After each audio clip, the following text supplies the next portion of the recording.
Hello viewer, in this video I will show you how to fix Instagram download your information not working.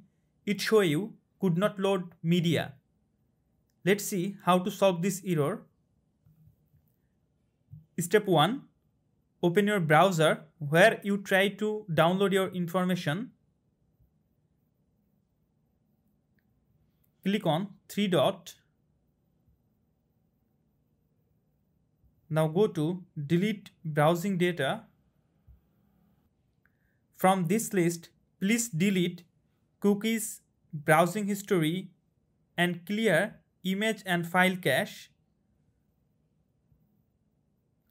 Now follow the second step. Open Google Play Store or App Store. Now search your browser.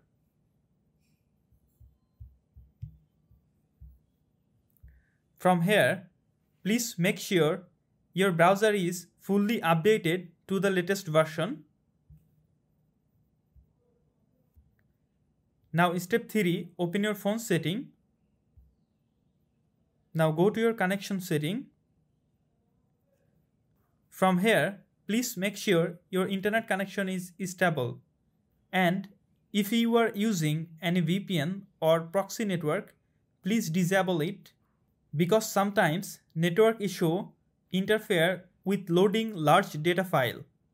And finally, please wait and retry.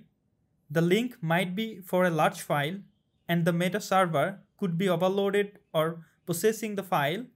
So please wait a few hours or even a day and then retry the link again.